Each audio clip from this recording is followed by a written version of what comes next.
Bismillahirrahmanirrahim. Assalamualaikum warahmatullahi wabarakatuh. Alhamdulillahi rabbil alamin. Wassalatu wassalamu ala asyrafil anbiya'i wal mursalin wa ala alihi wa ashabihi ajma'in.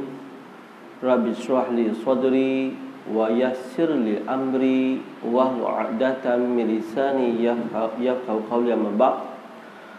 Allahumma shalli ala sayyidina Muhammad wa ala ali Muhammad kama shallaita ala Ibrahim wa ala ali Ibrahim wa barik ala Muhammad wa ala ali Muhammad kama barakta ala Ibrahim wa ala ali Ibrahim fil alamin innaka Hamidul Majid. Jazakallahu katsira al-akh Arham Ashraf, Presiden PAI. Terima kasih kepada semua AJK PAI yang mengelola program kuliah mingguan di surah Al-Falah ni. Walaupun kedatangan pelajar agak kurang memberangsangkan, namun kuliah-kuliah rohani perlu diteruskan.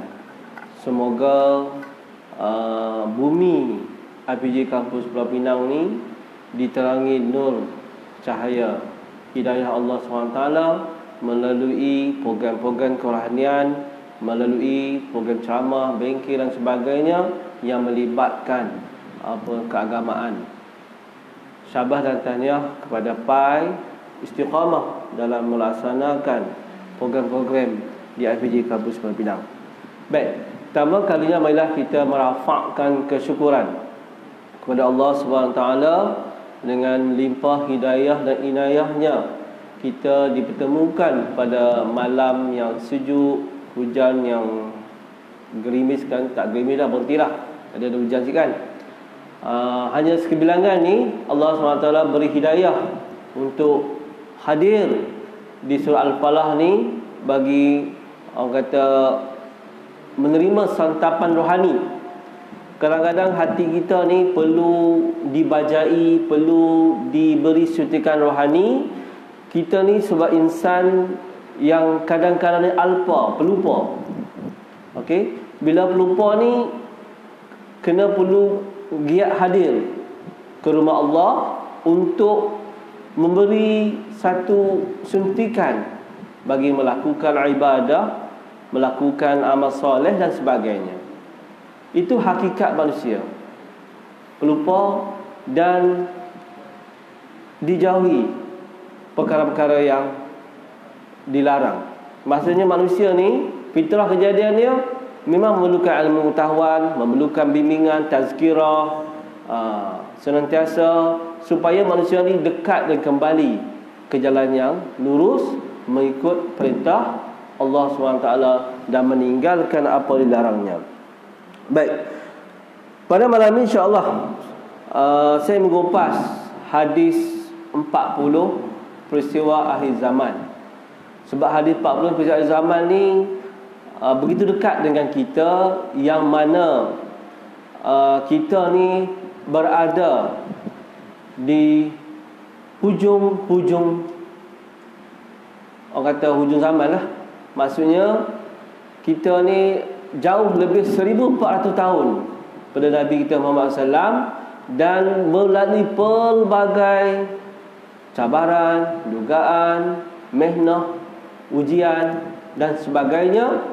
Dengan kupasan hadis ni, kita boleh mengambil iktibar, mengambil satu orang kata pengajaran, yang mana satu peringatan pada diri kita supaya kita senantiasa dekat pada Allah SWT. Baik, tengok hadis yang pertama, iaitu takwa dan perpaduan asas keselamatan pada akhir zaman. An Abi Najih Al-Irbadi Sariyah radhiyallahu anhu qala wa'azana Rasulullah sallallahu alaihi wasallam mau'izah wajilat minhal qulubu wa zarifat minhal uyun. Faqulna ya Rasulullah ka'annaha mau'izatu muwaddi'in fa'awsina. Qala usikum bitaqwallahi azza wa jalla was-sam'i wat-ta'ah wa in ta'ammara 'alaikum 'abdu fa innahu man ya'ish minkum fa sayara ihtilafan katsira fa 'alaikum bisunnati wa sunnata al-khulafa'ir rasyidin al-mahdiyyin addu 'alaiha bin nawajis wa ayyakum wa muhdatsatil umuri fa inna kullu bid'atin dhalalah. Rawahu Abu Dawud Tirmizi wa qala hadis hasan sahih. Baik. Artinya daripada Abu Najih Arbad bin Sariyah radhiyallahu anhu, bila berkata Rasulullah SAW telah memberi nasihat kepada kami, akan itu nasihat yang menggetarkan hati dan menitiskan air mata kami ketika mendengarnya. Lalu kami berkata, ya Rasulullah, seseolah ini adalah nasihat yang terakhir bagi kami, maka berilah pesanan kepada kami. Lalu baginda Rasulullah SAW bersabda, aku menasihati kepadamu supaya sentiasa bertakwa kepada Allah dan mendengar serta taat kepada pemimpin kamu, sekalipun yang memimpin kamu itu hanya seorang hamba. Sesungguhnya barang siapa yang panjang umurnya daripada kalangan kamu, pasti dia akan melihat perselihan yang banyak. Maka kamu berpegang teguh kepada sunnahku dan sunnah para khulafa ar-rasyidin al-mahdiyyin, itu khalifah-khalifah yang mengetahui kebenaran dan dapat hidayah ke jalan yang benar. Dan gigitlah sunnah-sunnah itu dengan geraham, dan jauhilah perkara-perkara yang baharu, bid'ah, yang diada-adakan, kerana sesungguhnya tiap-tiap bid'ah itu adalah sesat. Riwayat Abu Daud dan At-Tirmizi. Baik hadirin hadirat Allah sekalian, hadis ini diriwayatkan oleh Abu Najih. Abu Najih ni gelaran, dia gelaran. Nama sebenarnya Irbad. Okey, gelaran. Kalau macam kita tahu Abu Hurairah, kan, Abu Hurairah gelaran. Abu Hurairah, lepas tu apa ni, macam-macam, As-Siddiq dan sebagainya lah. Cuma hadis ni dia memberi pesanan yang berharga daripada Rasulullah SAW kepada sahabat Nabi dan kepada kita umat Islam. Okey, pesanan yang mana kita ni, umat ni, akan berlaku kekacauan, perselihan pandangan, akan berlaku pelbagai perubahan ideologi, perubahan kepercayaan dan sebagainya. Lalu baginda Rasulullah ni dia dapat bayangan dah akan datang, akan berlaku ni, sebab dia dah meninggal lah. Mana baginda Rasulullah tinggalkan wasiat kepada sahabatnya dan pada kita hingga kini ni. Apa dia wasiat dia? Yang pertama, bertakwa kepada Allah. Takwa, itu wasiat yang pertama. Bertakwa kepada Allah. Okey, yang pertama, yang mana takwa ni adalah satu pencapaian yang paling tertinggi atas mukmin. Okey, takwa, al-muttaqin, yang mana kita lihat dalam Al-Quran banyak disebut al-muttaqin, pencapaian tinggi. Contohnya bila kita khutbah selalu disuruh ittaqullah, kan, dalam surah Al-Baqarah ayat kedua, zalikal kitab bulan Rabi. Okey, maknanya al-muttaqin ni untuk golongan yang Allah pilih, yang Allah angkat dia satu tahap yang orang kata matlamat kehidupan seorang mukmin. Okey, bagaimana matlamat puasa untuk menjadi orang bertaqin. Begitulah juga dalam aspek kehidupan manusia ni, takwa ni merupakan tujuan hidup kita. Okey, kita ni kadang-kadang ni, insan ni perlu ada tujuan, kena ada matlamat. Bukan sekadar hidup sebagai nama je Akmal, nama je Alif Zahari. Tapi dalam nama Alif Zahari tu kena ada matlamat hidup dia sendiri. Kemana arah tujuan dia? Bukan sekadar kita melakukan ibadah hanya untuk melepaskan syarat sebagai mukmin muslim, tetapi melakukan ibadah dengan ada tujuan untuk menjadi orang yang bertakwa. Itu yang perlu kita terapkan dalam kehidupan.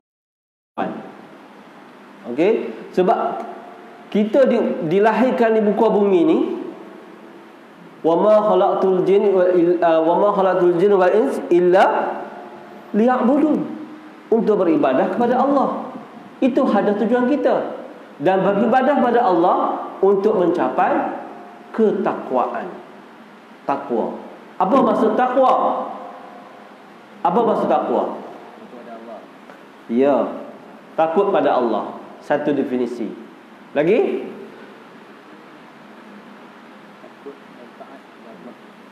Dua definisi boleh. Taat pada Allah Ta'ala. Lagi? Okey. Takwa berasal daripada kataan waqa, wiqayah. Takwa, apa maksud dia? Pelihara, memelihara. Okey, takwa ni melihara kita daripada melakukan dosa, melakukan kejahatan, melakukan maksiat. Itu takwa. Okey, banyak para ulama mendefinisikan takwa ni sebagai taat dan patuh, meninggalkan apa yang dilarang. Okey, ada lagi takut melakukan dosa besar, dosa kecil. Ada 3 tahap. Pertama, untuk mencapai tahap takwa, apa dia? Menjauhi perkara syirik. Okey, menjauhi perkara syirik. Perkara syirik ni mudah untuk berlaku dalam kehidupan manusia. Kita sedar tak sedar. Contoh, kamu dapat LPG, kamu bagi sebab mak aku yang isi tu dapat LPG. Boleh jadi tak ada syirik itu? Boleh jadi tak? Mak aku yang isi, kalau aku tak isi tak jadi. Boleh tak kan? Syirik apa tu? Sebab kita secara langsung tak sedar. Okey, sebab Allah yang menentukan kamu masuk LPG. Betul tak? Itu tak, kita tak menyedarinya. Benda tu tak dilafaz, tapi kita sebut, Hafiz main sini, mak aku yang suruh main sini, bukan Allah suruh. Tak habis. Geling tergeling. So maknanya benda tu, perkataan yang diucap secara tak sedar boleh jatuh kepada syirik. Itu satu. Menjauhi perkara syirik yang sedar atau tidak sedar. Okey, kalau syirik lain pula, syirik yang besar, macam contohnya menduakan Allah dan sebagainya. Tapi ini syirik yang tak langsung kita secara tak sedar kita menafikan qada dan qadar Allah SWT. Okey, yang kedua, menjauhi perkara dosa besar. Apa dosa besar? Contoh, zina. Atifah? Terkejut Atifah? Main kena sebab betul dia. Tak, bukan. Kena panas kot. Dia terkejut tu. Okey, baik. Dosa besar. Yang kedua, dosa kecil. 3 peringkat tu kalau jika jaga, akan mencapai tahap takwa. Okey, dan takwa ni satu perkara yang mana masa tak tahu dia sampai takwa. Ain al-muttaqin. No. Kita tak boleh declare, tak dakwa kita seorang bertakwa.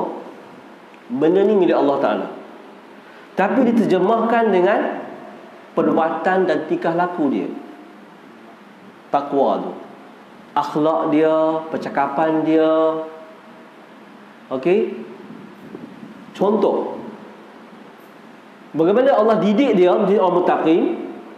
Allah pelihara dia pandangan mata dia. Okey, pandangan mata dia, percakapan dia. Tapi kita ni, manusia ni lemah. Cuma kita diberi hidayah untuk mencapai ketakwaan melalui apa? Ibadah sunat, wajib dan sebagainya, yang akan membentuk takwa tu, membimbing, membawa ke jalan yang Allah redai. Takwa satu perkara yang boleh dicapai melalui ibadah-ibadah yang sunat, zikir, selawat dan sebagainya. Kadang-kadang, contoh kamu pergi sekolah atau pergi pasar ke mana kan, terdedah semua nak jaga perkhidmatan mata kan. Itu suka. Tapi kita boleh hapuskan dosa kecil dengan beristighfar. Okey, itu takwa. Maknanya di sini pengataan Allah yang pertama, bertakwa pada Allah, maksud kita ikut pada Allah. Segala perintah Allah turunkan dalam Al-Quran, segala perintah yang disampaikan dari Nabi Muhammad SAW, dan kita pelihara anggota badan kita, percakapan kita, dan istiqamah melakukan amalan sunat dan sebagainya. Allah campakkan sifat takwa pada diri kita.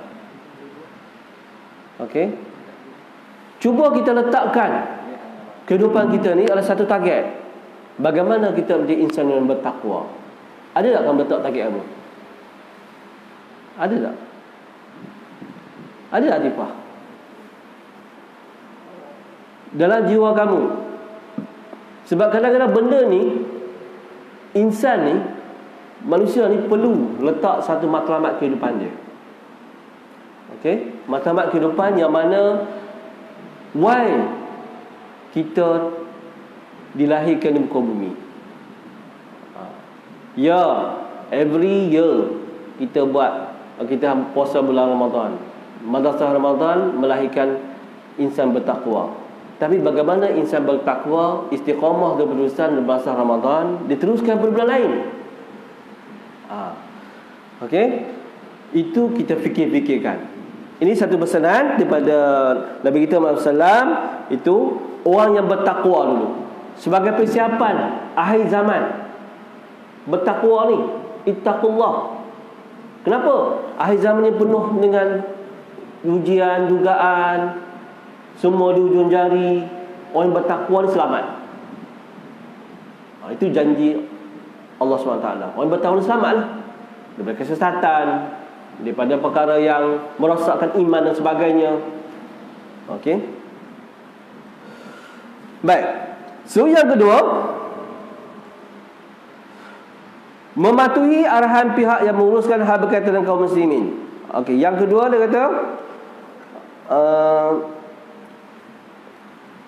walaupun seandainya mereka diberi golongan hamba, selama mereka berpegang teguh dengan Al-Quran Sunnah. Ni ati Allah wa ati'u Rasul wa ulil amri minkum. Makna di sini taat dan patuh kepada pemimpin yang berpegang kepada Al-Quran dan Sunnah.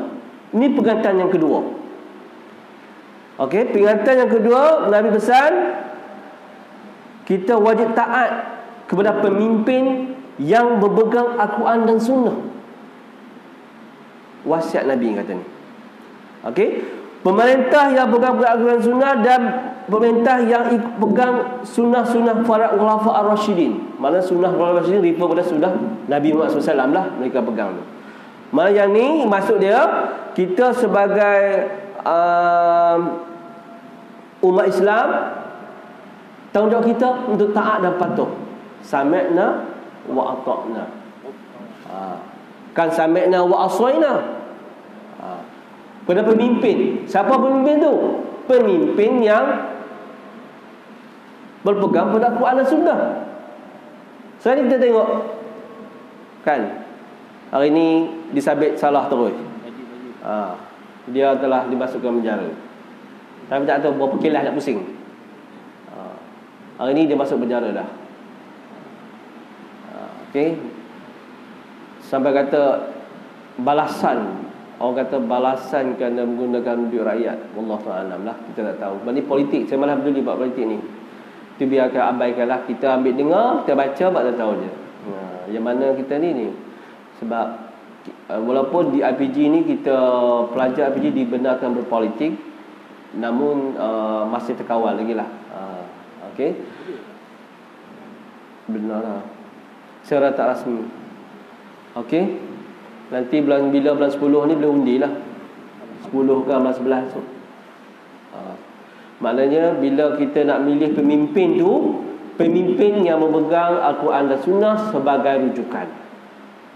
Banyak pemimpin yang ada sekarang ni pandai berkata-kata, pandai berhujah, kadang-kadang guna Al-Quran, bersumpah dengan Al-Quran. Oh, berani lah saya untuk okey. Kadang-kadang kita dari dulu kita buat, lepas-lepas ni buat lagi. Pilih. Kita kadang-kadang ni pemimpin tu lah, sekali akhir zaman. Akhir zaman ni pemimpin yang mana yang salah diagung-agungkan, yang benar ditepikan. Itu sekarang akhir zaman.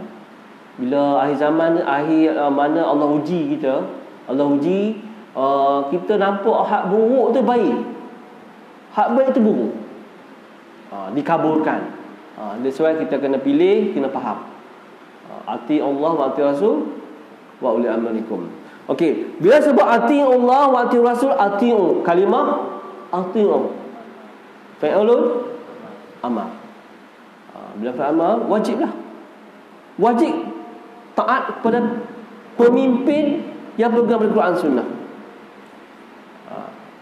Okey, dan wa tu wa ataf. Jika pemimpin yang melakukan maksiat, kita tidak diwajibkan taat. Okey, melakukan maksiat atau berlaku zalim yang berlanggar dengan syariat Islam, maka kita tidak diwajibkan taat. Okey, ni hukum lah ni. Nurul Hai ni lama tak jumpa. Okey, baik. Saya tegurlah semua yang depan mata ni, yang mana kenal. Itu buku memori saya ingat. Okey. Baik. Apabila disebut taat dan patuh kepada sunnah Rasulullah dan sebagainya, yang ni sunnah Rasulullah SAW. Sunnah Rasulullah SAW, kita tengok apa tu sunnah tu. Sunnah Nabi ni kita tengok, kalau kamu belajar dalam apa ni, pendidikan Islam, pendidikan Islam, sifat sunnah Nabi tu. Apa dah sifat sunnah Nabi? Syumuliyah. Apa dah syumuliyah? Menyeluruh. Menyeluruh. Apa maksud menyeluruh? Ya, merangkumi semua aspek kehidupan manusia. Mana sunnah Nabi ni dia komplit. Daripada sejak lahir manusia tu sampai ke mati, semua ada aturan, ada adab, ada doa dan sebagainya. Okey, maknanya sunnah Nabi ni relevan, fleksibel dan menyeluruh daripada zaman 1400 tahun lalu sampai hingga kini pun masih relevan. Okey, dan sesuai dengan umat manusia itu sendiri. Ada hikmah dia. Okey, kita ada adab makan, adab berdoa, adab masuk masjid. Semua itu tujuan untuk mendidik supaya manusia itu dekat dengan Allah SWT. Betul tak? Semua mengajak manusia untuk kembali kepada fitrah kejadian, kembali ke Rabbul Jalil. Itu hakikat dia. Okey, yang kedua, waqi'i. Waqi'i ke waqi'i? Waqi'i ke waqi'i? Waqi'. Apa dia? Reality. Maksud dia, apa yang disampaikan Nabi kita Muhammad SAW tu semua sesuai dengan realiti manusia, keadaan manusia, keperluan manusia, mencakupi keperluan manusia. Sebenarnya keseimbangan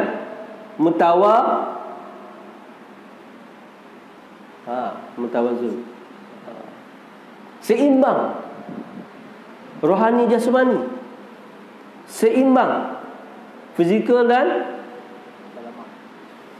iya kah? Kan fizikal, mental. Okey. Yang sebenarnya al-muyassir, mudah. Apa yang disampaikan Nabi kita SAW tu semua memudahkan urusan manusia. Sebagai contoh, bermusafir, kita dimudahkan untuk jamak qasar dan sebagainya. Okey, itu tentang sunnah. Baik. Okey.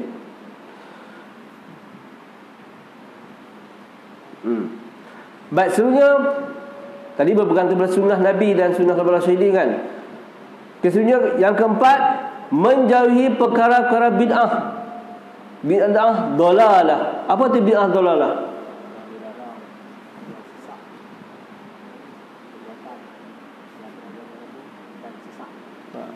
Bid'ah yang sesat, yang menyesatkan. Bid'ah dalalah ni satu perkara daripada zaman Nabi sampai kini pun ada dah. Kan? Nabi masa zaman Nabi palsu kan. Siapa? Musa bin Kazzab. Ni pun ada bid'ah dalalah. Bid'ah ni macam bid'ah dalalah ni ada dua. Bid'ah dalam akidah dan ibadah. Dalam akidah, kemunculan Nabi palsu, aliran-aliran pemikiran, ayah pin, Rasul Melayu. Kalau bid'ah ibadah, ibadah apa ibadah? Ibadah. Ada? Tambah rakaat. Lepas tu apa ada lagi? Yang ada tu yang mandi pun tu. Mandi safar. Kan? Betul kan? Isu mandi safar. Kat mana ya? Mana? Benda tu sekarang benda ni, perkara bid'ah ni boleh luasa. Cuma bagaimana kita ni menghadapi perkara-perkara macam inilah, benda bid'ah ni, dengan melalui berguru dengan guru-guru yang orang kata mana, guru-guru yang bertauliah lah. Maksudnya tentang perkara bid'ah ni, benda ni kadang-kadang benda ni lama dah, tapi dia dalam masyarakat kita ni masih berleluasa lah. Okey, satu itu bid'ah. Begitu satu lagi bid'ah hasanah. Macam mana bid'ah hasanah? Apa tu bid'ah hasanah? Apa dia? Tak dengar? Bid'ah hasanah. Iya kau. Bid'ah hasanah. First time sebenarnya. Okey, bid'ah hasanah, bid'ah hasanah adalah melibatkan perkara yang bukan, yang melibatkan ibadah dan akidah lah. Luar daripada akidah, dia perkara yang tidak, contohnya perkara yang tidak berlagak dengan syariat. Betul. Melanggar syariat kerana contohnya tahlil. Benda tak melanggar syariat tapi jadi budaya. Kan? Benda tak melanggar syariat tapi jadi budaya, kebiasaan. Okey, yang ni merupakan perkara-perkara yang Nabi SAW pesan kepada umat dia. 4 perkara ni. Okey, saya ulang balik. Yang pertama, takwa kepada Allah SWT. Apa takwa kepada Allah? Taat, patuh, meninggalkan perkara dilarang. Ini perkara ni satu wasiat yang penting kepada kita. Sebab kita ni umat akhir zaman. Ujung-ujung ni tak tahu bila nak kiamat. No? Tak tahu bila. 1000 tahun lagi ke? Tapi apa dia? Kullu nafsin za'iqatul maut.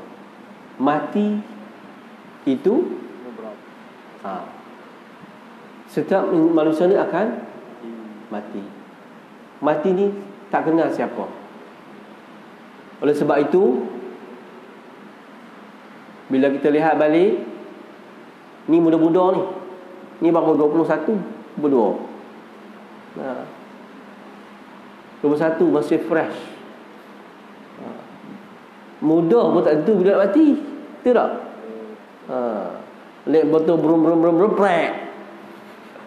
Kolek. Hilang. Turun bukit tu peluk masuk. Prek tak pakai. Okey. Saya hari tu hari apa? Saya buat kereta hari Isnin. Kami duduk trafilat dekat Jawi tu. Duduk lorong ni. Kereta lorong ni. Motor. Dia break, dia tu terbalik tu terbalik tu dia bangun berjulan dah belum. Dia break, dia licin, hujan merek dia masuk, dia letak masuk bahagian tahziah tu. Begitu pati tengok ni. Bayangkan kemalangan atau musibah tak tahu bila. Okey, tu kadang-kadang kita ni senantiasa kena beramal soleh. Saya pesan juga diri saya juga, kita kena buat satu amalan yang boleh kita buat. Amalan yang kita boleh senantiasa buat dalam satu je yang boleh kita istiqamah buat. Saya punya yang rasanya biasa buat sedekah subuh saya bisa buat. Yang jadi ni saya jadi istiqamah. Saya buat tabung. Letaklah RM1, RM2 sebelum saya pergi kerja. Tujuannya apa? Tujuannya saya akan guna tu apabila saya tahap genting, apabila saya musibah ke apa tu, tu saya gunalah tawassul balik dengan amalan soleh. Kan satu kelebihan sedekah subuh, sedekah kan mengangkat bala, mengelakkan kepakiran. Itu kelebihan sedekah.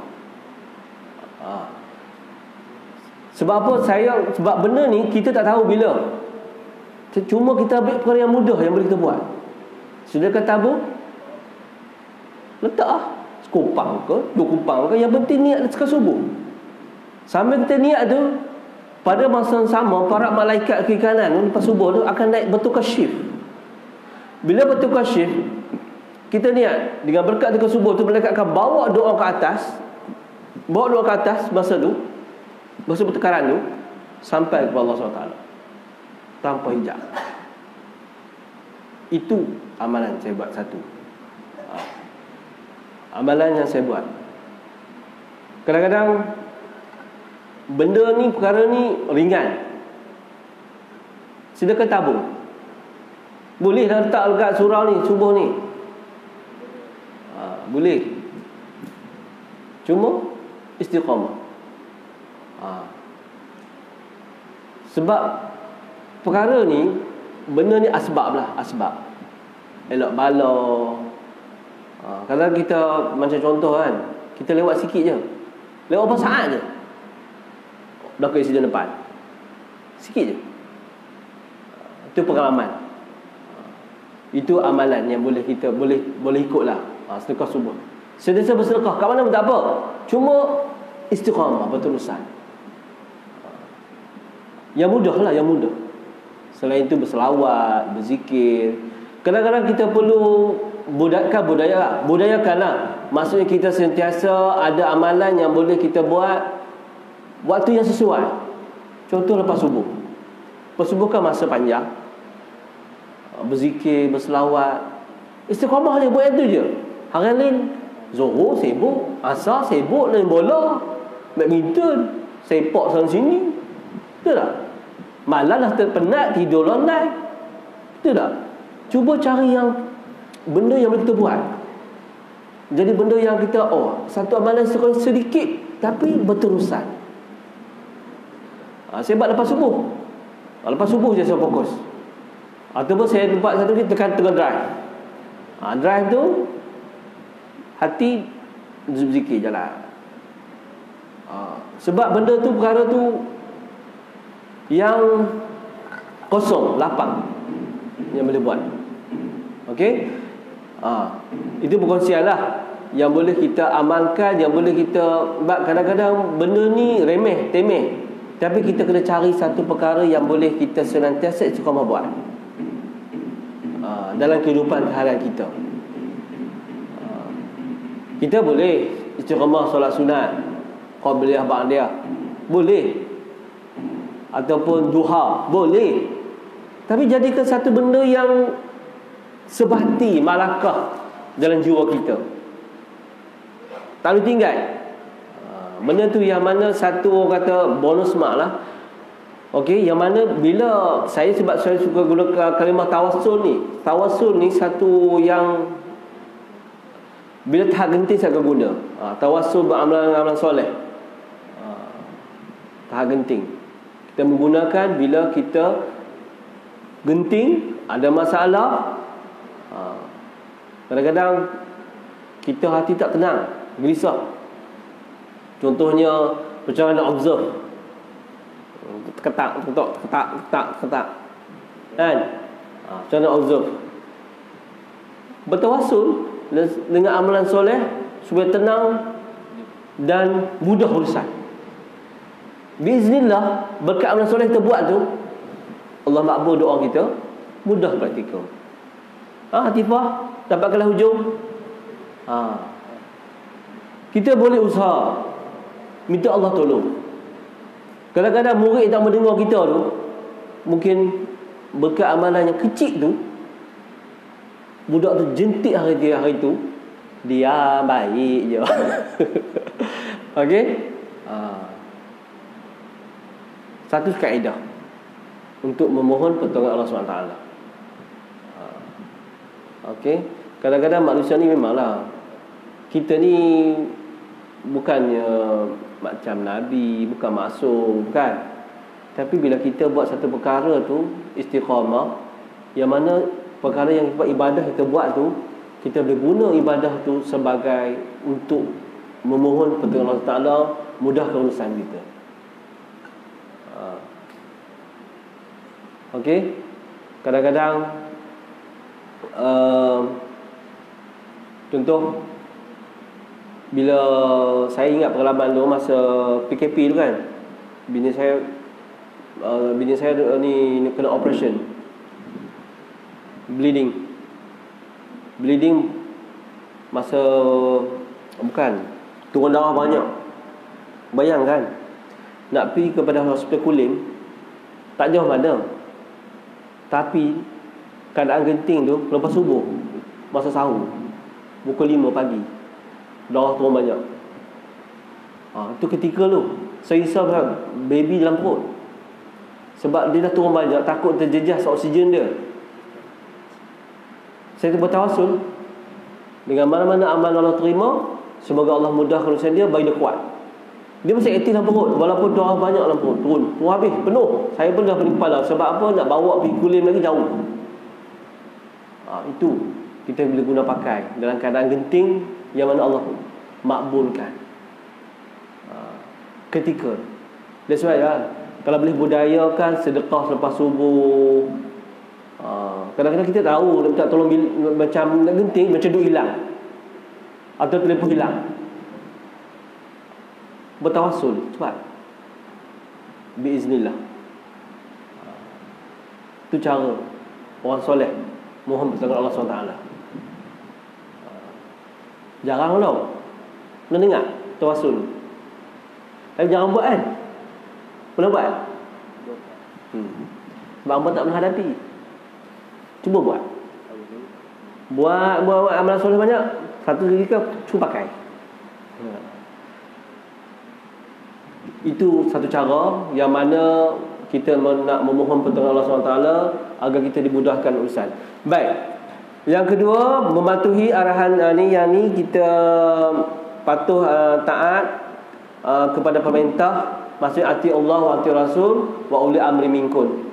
Kita ini adalah peringatan Nabi kita SAW supaya kita taat dan patuh pemimpin yang pegang pada Quran dan Sunnah. Okey? Kalau pemimpin yang pegang pada Sunnah, wajib taat. Kalau pemimpin yang guna akal fikiran, duk berdarat dari sini, tolak. Kalau pemimpin yang melakukan maksiat, tolak. Okey? Yang ketiga, berpegang kepada sunnah Nabi. Sunnah Nabi tadi saya sebutkan, segala percakapan, perbuatan, perkataan, takrir dan semuanya itu kena pegang. Sebab apa? Kalau orang pegang sunnah Nabi tak akan sesat. Sunnah Nabi relevan, sesuai dengan keperluan manusia. Semua dah ditunjukkan, cara solat, cara puasa dan sebagainya. Okay? Dan sunnah Khulafaur Rasyidin, Al-Rasyidin refer kepada sunnah Nabi. Yang mana Al-Rasyidin ikut Nabi, betul tak? Empat khulafah tu, empat khalifah tu kan. Okey. Dan berpegang teguh kepada akidah dan amalan ahli sunnah wal jamaah. Ahli sunnah wal jamaah. Sekarang ni Syiah pun dah mula menular macam-macam. That's why kita kena gunakan akal fikiran, cari petunjuk Allah SWT, merujuk pada ahli muktabar, ulama muktabar. Okey. Kadang-kadang benda ni dia menusuk ni. Kadang-kadang orang educated, profesionalisme yang kuat menyokong dokong-dokong ni. Kenapa? Tanda soal. Orang arkitek, engineer pengikut tegar. Itu yang jadi isu. Wallahu a'lam. Dah Allah SWT menyesatkan, macam mana kan? Tapi kita yang masih berakidah al-sunnah wal jamaah, kekalkan. Okey, kukuhkan. Baik, yang keempat, menjauhi perkara-perkara bid'ah dolalah. Bid'ah dolalah ni, perkara bid'ah ni menjadi-jadi. Sebab apa? Sebab apa? Syaitan ni memang suka menyesatkan manusia. Okey, menyesatkan manusia yang tidak belajar agama, tidak berguru. Datangkan idea-idea agama baru, datangkan idea-idea apa amalan baru, ayah pin dan sebagainya. Okey, itu yang ni. Baik, sekadar itu saja untuk pada malam ni. Perkongsian tentang hadis 1, takwa dan perbadalan asas keselamatan pada akhir zaman, yang mana kita sebagai umat Islam yang di hujung-hujung dunia ni, di hujung-hujung akhir ni, perlu persiapan rohani. Okey, ingat, kita senantiasa mengingati antara satu sama lain takwa sebagai asas matlamat kehidupan. Okey, takwa tu al-muttaqin, letakkan tu saya sebut tadi, jadikan satu amalan yang mana kita boleh sentiasa buat. Pilih satu amalan apa pun, yang penting kamu istiqamah, yang mana kamu boleh bertawassul dengan amalan itu balik untuk mudahkan urusan kamu. Itu satu kaedah orang soleh memohon pertolongan Allah SWT. Kun fayakun. kun fayakun. Okey. Okey, agar perkongsian ni pada malam ni supaya satu peringatan pada kita, yang mana akhir zaman ni memang banyak persediaan, banyak berlaku pancaroba, banyak berlaku dakwah sesat dan sebagainya. Kita kembalilah kepada sunnah Nabi, kita peganglah kepada pemimpin yang taat dan patuh kepada Al-Quran, pada Allah SWT, pegang pada Allah SWT, dan kita ikut sunnah Nabi, sunnah Rasulullah SAW, sunnah para khulafa ar-rasyidin, dan sebenarnya kita elakkan bid'ah dalalah. Okey, bid'ah yang sesat, yang mana bid'ah sesat ni yang boleh menjauhkan diri pada Allah SWT, menyebabkan kita tidak mencapai ketakwaan kepada Allah. Ittaqullah. Itu satu peringatan bagi saya juga. Kadang-kadang kita manusia ni sentiasa lupa. Alpa. Kita lupa. Insan, nisyan. Hari ni baik pergi masjid no, alif no. Esok lupa pula. Penat. Letih. Kan Fawaz kan? Ni tak musim praktikal Fawaz. Kalau musim praktikal Fawaz lolai lah je di asrama tu. Okey. Itu satu cabaran. Yang apa mengantuk belakang tu, sandak dinding tiang. Itulah Imam Mukri. Okey. Saya hampir terlupa nama Imam Mukri, dah Imam Mukri. Baru teringat. Okey. Baik. Ini sebagai satu peringatan bagi saya kepada anak didik saya di hadapan ni. Semoga kita ambil iktibar, yang mana hadis ini memang satu peringatan kepada diri kita, sampai kita untuk menghadapi cabaran, dugaan yang begitu getir pada masa kini. Walaupun kita berada di ruang lingkup kampus IPC Pulau Pinang, namun kita tidak terlepas jua dengan perkara-perkara yang menyesatkan. Kadang-kadang bahan maklumat yang disampaikan, sama ada WhatsApp ataupun email dan sebagainya, semua ni kita kena fikir dengan akal dan logik berdasarkan Quran dan Sunnah. Okey, kita diberi Quran dan Sunnah sebagai rujukan.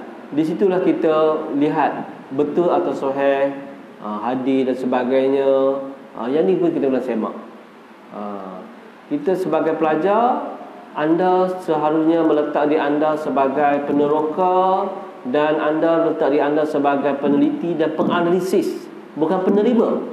Okay, not acceptant. You must think, analyze any views, any news yang sampai, kena fikir.